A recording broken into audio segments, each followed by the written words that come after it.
Bonjour à tous, j'espère que vous allez bien. Je voulais vous souhaiter une belle entrée dans le Triduum Pascal. Aujourd'hui, c'est la Sainte Seine, Jeudi Saint, institution du sacerdoce par le Seigneur, institution de l'Eucharistie également.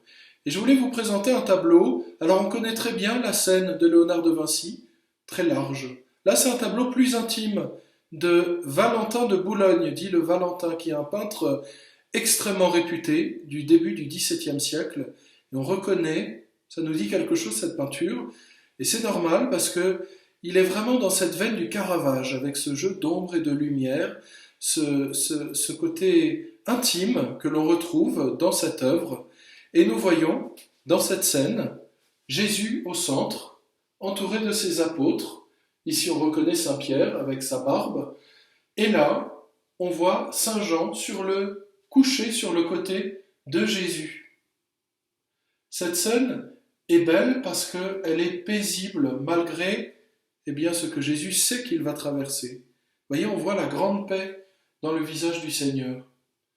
Par contre, on voit, contrairement à la paix du visage du Seigneur, on voit l'aspect un peu angoissé du visage des apôtres. Je voulais vous parler à partir d'un très beau livre, d'une méditation sur Jésus, le livre de Monsieur Jean-Christian Petit-Fils, Jésus, que je vous conseille. Je vais vous lire quelques passages pour nous faire justement méditer sur la scène, ce dernier repas de Jésus. Le 14 de Nisan, premier mois de l'année, on célébrait au crépuscule la solennité de Pessa, la Pâque du Seigneur, en souvenir de la libération du peuple hébreu de sa captivité en Égypte. Dans la nuit de la pleine lune, l'agneau pascal avait été égorgé par un prêtre dans le périmètre du temple, étant rôti et consommé en famille avec des herbes amères et du pain sans levain. Jésus est donc convenu avec Jean, le disciple caché, qu'il irait prendre son dernier repas chez lui.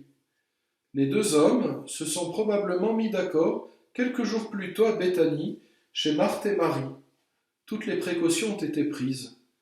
On baigne dans une atmosphère de secret et de crainte. Jésus sait qu'il est activement recherché.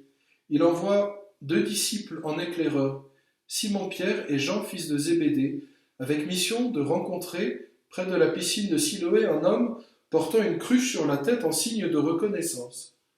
Il s'agit d'un serviteur d'une des grandes familles de Jérusalem, sans doute un esclave. Suivez-le, et où qu'il entre, dites au maître de la maison, le maître dit, où est ma salle où je pourrai manger la Pâque avec mes disciples? Et lui vous montrera, à l'étage, une grande pièce garnie de coussins toute prête. Faites-y vos préparatifs. Quelle audace d'aller prendre un repas chez un haut dignitaire de l'aristocratie juive alors qu'il est recherché par la police du temple. Dans la maison de Jean, après le départ du traître, le dîner se poursuit. Jésus fête la Pâque par anticipation, on l'a dit.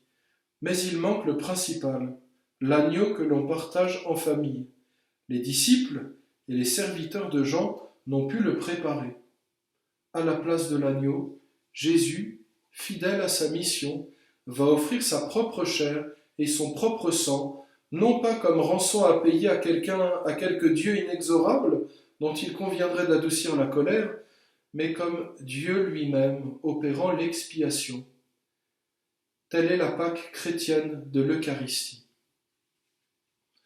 Seigneur, en écoutant ces quelques lignes, en regardant ce tableau, nous voulons te rendre grâce, te remercier, parce que sans ce geste de cette Pâque, de cette scène, nous n'aurions pas l'Eucharistie. Et tu as décidé, tu as choisi de nous laisser ta présence, ton corps, ton sang, à chaque messe que nous célébrons. Merci Seigneur de ces dons incroyables que tu nous fais. Seigneur, en ce jeudi saint, renouvelle-nous dans la foi en ta présence dans l'Eucharistie. Très bon jeudi saint à tous et restons unis dans la prière.